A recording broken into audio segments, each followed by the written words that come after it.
why I'm okay with a 5% distribution rate when it comes to retirement. And so I'm going to use this Vanguard retirement nest egg calculator, which I actually like quite a bit. Real easy to use. I'm not sure. Let's see if I can't share a link with you in the show notes, but I like it quite a bit, as a matter of fact. So let's go over this because I think it's fun. So basically, there's we know about the 4% rule, which I've talked about a million times on Sunday. Just I guess real quickly. So remember, the 4% rule says you're going to take 4% from your portfolio each and every year, adjusted with inflation, and that will last you for essentially the entirety of your retirement.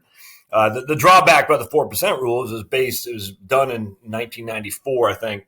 It was based on those markets from 1926 to essentially 1990 or something like that. So it's been almost 30 years since that was derived. Lots have changed, and particularly the fact that bond rates that were historically 5.5% to 6% are half of that. All right. So that's the drawback with the 4% rule, which would lead you to believe that then it's actually a 3% rule because our yields have gone down. And I actually agree with that. If you're looking at the 4% rule, you should look at a 3. I think, what's his name? It's Kitsis, Blanchett. I can't remember one of those guys. Foul. I forgot. But they had written about 3.2% rule, which I actually subscribe to. If you're going to look at a 4% rule from the previous era with interest rates being 5.5 to 6, you really need to back that down to about 3.2. The problem I have with that from the entirety is that assumes they're going to spend each and every year with inflation, not just increasing. And it's just simply there's no validity to that. It doesn't mean it's not as bad to shoot for, but just at the end of the day, what I have found and what we can pretty much attest to is that most people spend less in retirement. That's just all there is to it. So the 4% rule is premised on this kind of spending when in actuality it goes the other way. So now you're getting a widening chasm of divergence between reality and then what the 4% rule says. So I say, look, start with 5%. I'm completely okay with that. You're going to have to do some belt tightening if the markets go south, but just start with 5%. So now Vanguard has this retirement nest egg, which I thought would be pretty neat. And it says, it's easy. And I love it. I love it a lot, as a matter of fact. It says, we're going to run, you can do whatever you want here. So I'm going to say, I want to live, I'm 65 now. I want to live till I'm 95. I want my $250,000 to last for 30 years. All right. And I'm going to take 6% a year off the portfolio, 6% a year off the portfolio. Now, how my savings are allocated, well, that's it right there. I have no bonds. I got 80% in stocks and 20% cash. And I want to run the simulation. So watch this. This is pretty cool. Now, there's method to my madness here, my friends. All right. So we have a 60 probability that savings will last all 30 years is 61%. So I'm pretty comfortable with that probability. If we go to 35 years, it'll be over 50% still. Yeah, about 56%. Let's see. Does it tell us? I don't know if I can slide that. Can I slide that? I guess I can't slide that. All right, anyway. So you can see 50 years it'll last, was that about, around about 48% or something like that.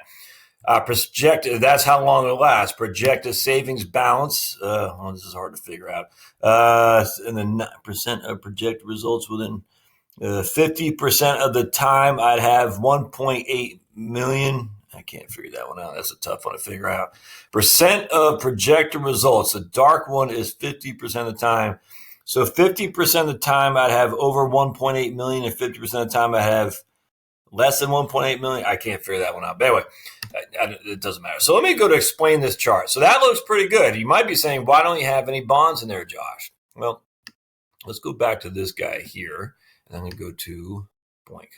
Let's go 60-40 stock to bond and see what we got. Run simulation with 60-40 stock to bond or stock to cash. And there's still a 50% chance. So by increasing my cash to 40% from 60%, I still have a 1 in 2 chance of having money left over. I don't know how to figure this one out. That looks kind of odd to me. I don't know what to make of this one. So anyway, I'm going to stop trying to explain that because I can't. So now let's talk about this. Let's explain this chart. All right. Okay. Well, right here for stock market returns. I wonder if I'm going to make that bigger. Hold on just a second. How do I make that bigger? Go to Zoom. There we go. One more.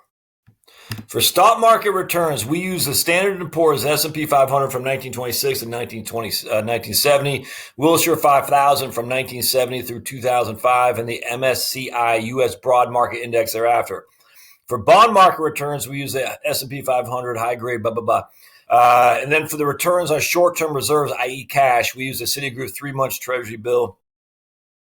For inflation, we use the changes in the annual CPI. All right. The point about this is I am eliminating the false interest rate that you've been getting from bonds, from bond returns from 1926 and through the end of basically 2018, because they're using the U.S. Barclays U.S. Aggregate Bond Index essentially for the entirety, whatever indexes are. But they're using the average bond yields historically. And I don't want to do that because, again, the average bond yields has been about 6.5. I'd rather use a 3-month Treasury bill as a more of a safe arbiter, if you will, of the assumptions for a bond-like portfolio. Does that make sense? So I'm getting out, I'm underselling the interest rates that bonds could show you because I don't believe them. I don't believe the historical bond rates will ever come back. And because of that, we're looking at 3% on the 10-year Treasury. Actually, that's not true. Right now, it's 3% on the 30-year Treasury. And I think you got to look at bonds between 3 and 4%. And if you look at the historical average, it's about 5.5 to 6. So I'm using cash, and that may or may be reflected, probably will, in the 3-month Treasury bill historically. So I'm comfortable with that. So essentially, we're getting out of bonds, we're using cash, but the cash interest rates in this portfolio tool are similar to the bond interest rates that are out there today, if that makes sense. For each year of simulation, we randomly select 1 year of stock, bond, and cash returns from our database. Using those values, we calculate what would happen to your savings, subtracting your spending, adjusting for inflation. And again, they're using the CPI, Consumer Price Index, from 1926 through last year. We repeat this process 1 year at a time until the end of your retirement or your savings are exhausted. The next simulation starts the whole process from the beginning. We're using 100,000 independent simulations. We tested a broad range of possible scenarios, and clear patterns begin to emerge.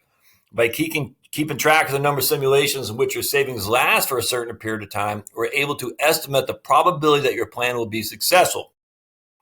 For example, if your balance is greater than 0 after 30 years and 80,000 of 100,000 simulations, we can estimate that the probability of success is $800,000. Of course, it's 80%, is 80%. Of course, it's important to remember that Monte Carlo simulation assumes the future will at least be somewhat like the past. After all, we are using historical data in each simulation. In actuality, the future may contain scenarios that are better or worse. Okay. I 100% agree with that, which is why I'm getting rid of the bonds. All right, so that's 60-40. We're taking 6% a year out of a $250,000 portfolio. That's $50,000 a year. We're running 100,000 simulations, and 50,000 times do we have money left over. And I wish I could figure out what this meant here. I guess it means in the 50% range. We ran out of money 50% of the time. We had 400. Let's see. 50%, we had 400,000, looks like about 700,000 on the best, obviously 0 on the worst. I guess that's, I want to say close to a median of 400,000. But we had a range of 0 to roughly $750,000 on the 50% range. So we had a significant amount of money potentially left under this scenario right here. And that's a 6% distribution rate. And that's a 40% bond. So let's go to say 40% cash, essentially. Let's go to say we're going to do 30%. What I want, right?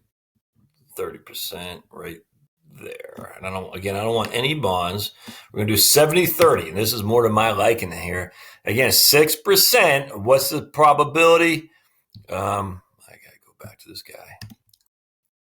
57%. Again, that's for 30 years. 57% with 70% stocks, 30% cash. I like that quite a bit, as a matter of fact. I'm a big fan of that. I think that looks pretty good to me. What if you did? I'm never going to do 100% stocks. But let's say we did 5% as opposed to 6%. Or we'll just do 5.5. Oops, can it give me 5.5? It's got to be in increments of 1,000. All right, so 5, we'll just say 5.6. And we got 70% stocks, 30% cash. What does it give us here? Sure, it's going to be better. Yep. Let's see. What was it? 57% last time? 64%. Now, again, remember that assumes we're taking 5.6% a year each and every year, adjusted for inflation, which is the CPI, roughly 3% a year. And even in that scenario, man, 100,000 times we run it, 64,000 times we had money left over. Now, some people say I need to get that 85% or more. And I don't get that. I don't understand. I mean, I get it because it makes you feel safe, but I think you're making a mistake. The mistake that you're making is that you're saying I'm going to under consume on the front end, so that way I have more to consume on the back end. When the back end of your retirement is when you're not going to want to consume as much to begin with. So I'm a big fan of this. I love this. It's simple, it's easy, it's to the point. We're using average indexes on stocks and bonds, and not bonds, and cash. I mean, it's bonds too, but I'm a big fan of this. I'll put in the show notes because the Vanguard Retirement Nest Egg Calculator, I love it. I think it's fantastic. Give you a start point of what you could think you could run. I'll just read the Monte Carlo simulation. Planning for your retirement would be easy if you could depend on earning the same amount year after year from your savings. You'd know exactly how much you could afford to withdraw and would never have to deal with market uncertainties. Let's take a sample. You start with $1 million and you're planning to live on $75,000 per year, adjusting for inflation. Again, $75,000 per year each and every year is your expenditure. Let's assume that's 1973 and your savings are invested in an index fund that tracks the S&P 500. With the benefit of hindsight, we know this index earned an average of 12%, so we'll use that figure in our calculations.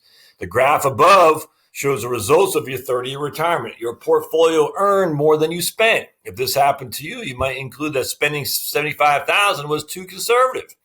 But now let's look at this a little bit differently. Assuming a consistent 12% annual return, let's use the actual historical results from the last 30 years, 1973 to 2002, which vary from negative 26.5 to 37.5% up. And you can see here, as you can see, your portfolio ran out of money after only 16 years. That's the sequence of return risk. Well, why? Well, it happens that 1973 and 1974 were down years, 14.66 and 26.47 respectively, and your savings were unable to recover from that early decline. While subsequent years brought you up to an average back at 12%, you didn't have enough savings left to benefit. Here's a third example in this case. Instead of 1973 to 2002, let's assume your retirement spanned the years 1954 to 1983.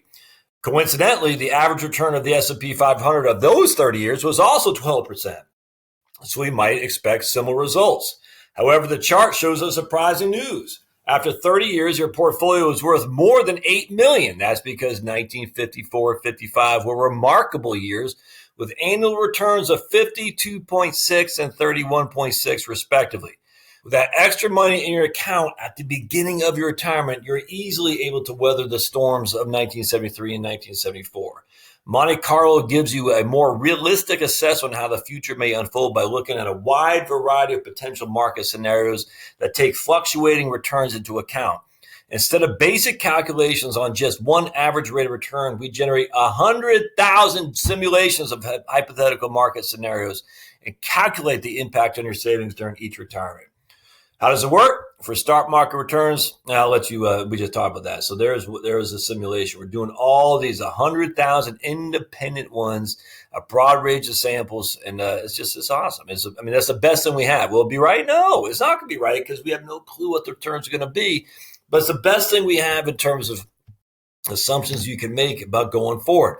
But you got to make the assumptions based on, you got to watch out for the bonds. Now, people say, well, the stocks are assuming a high level of returns too. Well, are they? Because don't forget, explain this chart. We're going to show you the stock market. Well, they're just using the broad market index, U.S. Morningstar Capital Index. So they're not Morningstar, Morgan Stanley Capital. So they are using domestic stocks. That might be a little bit too high too on stocks. In that case, you might want to tap that down about 60 and say your cash is more likely than that. So use a 60-40 stock to cash portfolio.